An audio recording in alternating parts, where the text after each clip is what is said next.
आपकी स्क्रीन पर मैं दो फोटो दिखाना चाहूंगा, दो चेहरों से आपका राब्ता कराना चाहूंगा। सबसे पहले आपकी स्क्रीन पर ये है रामगिरी महाराज और दूसरी साइड में है मुफ्ती सलमान अजहरी।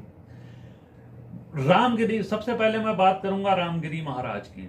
रामगिरी महाराज जो हैं वो कौन है, सबसे पहले मैं आपको बताना चाहता हूं कि हिंदू धर्म में इनकी बहुत बड़े संतों में जो है गिनती होती है, और हालांकि कुछ पॉलिटिशियन जो हैं, कुछ नेता जो हैं, इनके पैर भी छूते हैं। लेकिन हाल ही में अभी इन्होंने एक दो दिन पहले मोहम्मद साहब की शान में, पैगंबर इस्लाम की शान में जो है गुस्ताखी की, और इस वजह से देश के अंदर अफरा तफरी का माहौल बन गया। यानी कि मुस्लिम समुदाय जो है वो रोड पर आ गया और तरह तरह के मार्च निकालने लगा कि गुस्ताखे नबी की एक ही सजा, सरतन से जुदा। यानी इस तरीके से प्रोटेस्ट चालू हो गए। लेकिन शांतिपूर्ण तरीके से प्रोटेस्ट करने के बाद लोग थाने चौकियों में पहुंचे और जाकर वहां इनके ऊपर एफआईआर दर्ज भी कराई गई। कुछ थानों में इनके ऊपर एफआईआर दर्ज हुई, लेकिन कुछ जगह पुलिस प्रशासन ने एफआईआर लिखने से मना कर दिया। मसला क्या है? मसला ये है कि इन्होंने पैगंबर मोहम्मद साहब की शान में गुस्ताखी की और ऐसे ऐसे अल्फाज बोले जो मैं अपनी जबान से नहीं बोल सकता। क्यों? क्योंकि लफ्ज ही कुछ ऐसे हैं कि मैं उनको अपनी जबान से नहीं दोहरा सकता।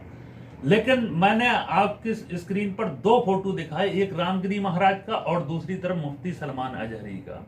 यानी कि हालांकि मुफ्ती सलमान अजहरी ने एक स्पीच दी थी जो उन्होंने किसी का नाम भी नहीं लिया था, और किसी के बारे में उन्होंने कोई टिप्पणी भी ऐसे नहीं की थी कि किसी का नाम लेकर टिप्पणी की गई हो। लेकिन एक शायरी की वजह से उनको आज 8 महीने हो गए हैं और जेल में उनको अपना जीवन यापन करना पड़ रहा है।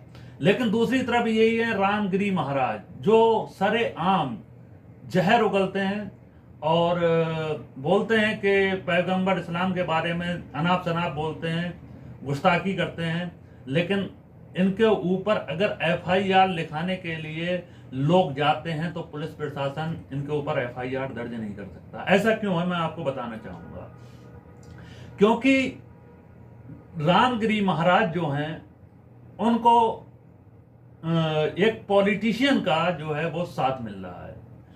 याद कीजिए, जब ये मंच लगा तब एकनाथ शिंदे, जी हां एकनाथ शिंदे मुख्यमंत्री है महाराष्ट्र के, उन्होंने रामगिरी महाराज के पैर छुए, और जब एकनाथ शिंदे का उनको सपोर्ट मिलता है तो फिर उनको छूट मिल जाती है।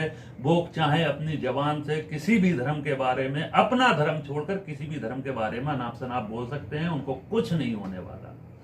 क्या ये भारत का कानून की व्यवस्था है कि एक तरफ मुफ्ती सलमान अजहरी हैं और दूसरी तरफ रामगिरी महाराज हैं? मुफ्ती सलमान अजहरी को आपने 8 महीने से जेल के अंदर डाल रखा है। लगातार लोग उनके लिए मार्च कर रहे हैं, लोग उनके लिए आवाज उठा रहे हैं, लेकिन उनका सिर्फ कसूर क्या था मुफ्ती सलमान अजहरी का? कि उन्होंने अपने एक भाषण में एक शेर बोल दिया, और वो भी शेर उस वक्त बोला था जब इजराइल और फिलिस्तीन की जंग चल रही थी। इजराइल और फिलिस्तीन के मामले पर उन्होंने वो शेर बोला था, लेकिन हमारे यहाँ के कुछ कट्टरपंथियों ने उसको अपने ऊपर लेकर और उनके ऊपर एक एफआईआर दर्ज कराई, जो गुजरात के अंदर एफआईआर दर्ज हुई, और उसके बाद उनको गिरफ्तार कर लिया गया। गिरफ्तार करने के बाद उनको जेल में डाल दिया गया। लेकिन अभी तक सिर्फ उनको जेल में डाले हुए है प्रशासन, लेकिन अभी तक कोर्ट ने उनको रिहाई नहीं दी है। लेकिन मैं आपसे यही पूछना चाहता हूं, क्या हिंदुस्तान के अंदर संविधान दो तरीके का बन चुका है कि एक संविधान मुसलमानों के लिए है, एक कानून मुसलमानों के लिए है और दूसरा कानून जो है वो अदर कास्ट के लिए है? अगर रामगिरी महाराज खुले शब्दों में बयान देते हैं, मोहम्मद साहब के ऊपर आपत्तिजनक टिप्पणी करते हैं, तो उनकी गिरफ्तारी होना चाहिए, क्योंकि इससे एक बड़े समुदाय को ठेस पहुंची है। और कहने का मतलब यह भी है कि जब एकनाथ शिंदे जैसे मुख्यमंत्री का जिसको ऊपर हाथ आ जाता है तो वो कुछ भी बोलने के लिए तैयार हो जाता है।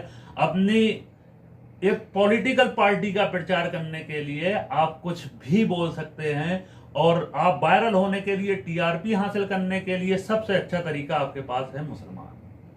लेकिन भारत के प्रधानमंत्री नरेंद्र मोदी, चाहे भारतीय जनता पार्टी का कोई भी नेता हो, वो जानता है कि जब जब मुसलमानों के ऊपर हेट स्पीच दी जाएगी तो इससे भारतीय जनता पार्टी का या फिर जो भारतीय जनता पार्टी के साथ में पार्टी बनी हुई है उनको कहीं ना कहीं फायदा हासिल होने वाला है।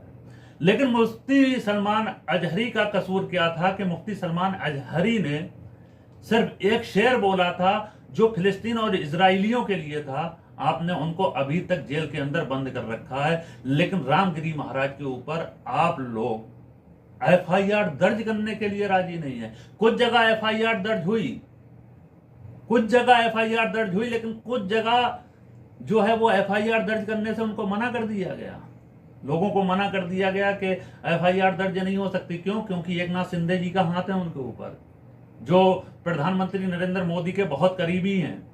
प्रधानमंत्री नरेंद्र मोदी के से मिलकर ही उद्धव ठाकरे की सरकार एकनाथ शिंदे ने गिराई थी, जानते होंगे आप। और यही एकनाथ शिंदे ने इन्हीं रामगिरी महाराज के पैर छुए और पैर छूने के बाद उनको लगा कि अब मैं कुछ भी बोल सकता हूं, मेरे ऊपर कुछ नहीं होने वाला है। तो ये भारत के संविधान के खिलाफ है। और उसके बाद एक रामगिरी महाराज जो है वो एक इंटरव्यू देते हैं और इंटरव्यू में कहते हैं कि अगर मैंने कुछ गलत बोला है तो आप कोर्ट जाइए। तो गलत तो मुफ्ती सलमान अजहरी ने भी नहीं बोला था, लेकिन 8 महीने तक जेल में गुजार रहे हैं वो। 8 महीने हो गए हैं कोर्ट के चक्कर लगाते लगाते। लेकिन आपकी गिरफ्तारी नहीं होगी, मैं जानता हूं। अगर गिरफ्तारी होगी भी तो आप ज्यादा में ज्यादा 1 से 2 दिन रहेंगे, 3 से 4 दिन रहेंगे, क्योंकि आपके ऊपर एकनाथ शिंदे का हाथ है। लेकिन मैं यही पूछना चाहता हूं कि भारतीय संविधान को ध्वस्त करने की साजिश की जा रही है। अभी आपने 4 या 5 दिन पहले ही 15 अगस्त भारतीय स्वतंत्रता दिवस मनाया है। इस स्वतंत्रता दिवस पर आपको कुछ सीख लेना चाहिए था कि देश को आजादी कराने में सिर्फ भारत के हिंदुओं का ही हाथ नहीं, बल्कि भारत के मुसलमानों का भी हाथ था। भारत का जो संविधान है वो डॉक्टर बाबा साहब भीमराव अंबेडकर ने इस संविधान को हम लोगों के पास भेजा, हम लोगों को दिया। और इस संविधान का आप गलत मतलब निकाल रहे हैं कि ये भारत का संविधान जो बात करता है वो चाहे माइनॉरिटी हो चाहे मेजॉरिटी हो, सबको एक बराबर रखने की बात करता है। लेकिन अगर किसी भी देश का संविधान अगर कमजोर होता है तो सबसे पहले माइनॉरिटी के लोगों के ऊपर इसकी मार पड़ती है।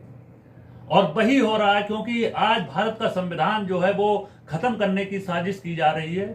और जब जब किसी भी देश का संविधान कमजोर होता है तो वहां की माइनॉरिटी को सताया जाता है। लेकिन रामगिरी महाराज जब खुले मंच से इस तरीके से भाषण देंगे तो हो सकता है कि भारत के अंदर बवाल भी हो सकता है और बात कहीं ना कहीं गर्मा गर्मी पर भी आ सकती है। तो इसलिए प्रशासन को इस पर कड़ी से कड़ी कार्रवाई करना चाहिए। और प्रधानमंत्री नरेंद्र मोदी को और एकनाथ शिंदे को ये भूल कर कि उन्होंने जो स्पीच दी है इसको भूल कर ना देखें, बल्कि इसको अपने दिमाग पर और इंसानियत के नाते देखें कि देश के आवाम को, देश के जो मुसलमान हैं करीब 34 या 35 करोड़ की जनसंख्या है, उनकी भावनाओं को जो ठेस पहुंची है इसके खिलाफ जाकर जो है वो कदम ना उठाएं, बल्कि वो देखें कि रामगिरी महाराज ने जो मुसलमानों के दिल को ठेस पहुंचाई है उसके ऊपर एक्शन लें। क्योंकि आप जानते हैं कि प्रधानमंत्री नरेंद्र मोदी हो चाहे एकनाथ शिंदे हो, ये सब जानते हैं कि जब जब मुसलमानों को बुरा कहा जाएगा, मोहम्मद साहब के ऊपर आपत्तिजनक टिप्पणी की जाएगी, तब तक इन पॉलिटिकल पार्टियों को फायदा होगा। लेकिन मजे की बात यह है कि अभी तक सिर्फ एएमआईएम के नेता जो हैं वो इस मोर्चे को संभाले हुए हैं, वही रामगिरी महाराज के ऊपर आपत्ति जता रहे हैं। ना अभी तक किसी कांग्रेस के नेता का ट्वीट आया, ना कोई बयान आया, ना अभी तक समाजवादी पार्टी के किसी नेता का बयान आया, ना ट्वीट आया, क्योंकि ये सब खामोश हैं। ये इसलिए खामोश हैं, ये जानते हैं कि अगर हम बोलेंगे तो हमारा ही नुकसान है। क्यों? क्योंकि ये जानते हैं ये सिर्फ राजनीति जो है वो करना चाहते हैं और राजनीति इस तरीके से करना चाहते हैं कि ताकि हमारा वोट बैंक जो है वो ना कट जाए। बस आज की वीडियो में इतना ही। अगर हमारी वीडियो अच्छी लगी हो तो वीडियो को लाइक करें, कब तक बोलें चैनल को सब्सक्राइब करो, अगर मर्जी में आए तो कर दो चैनल को सब्सक्राइब, क्योंकि मैं चाहता हूं कि आप गरीबों की, मजलूमों की और जो लोग बेसहारा हैं उनकी आवाज़ को उठाया जाए। और क्योंकि जब आप मुझे सपोर्ट करेंगे तभी मैं आप लोगों की आवाज़ उठा सकता हूं। आप लोग मुझे सपोर्ट कीजिए, चैनल को सब्सक्राइब कीजिए, बेल आइकन को प्रेस कीजिए। रागिब मलिक को इजाज़त दीजिए। जय हिंद, जय भारत।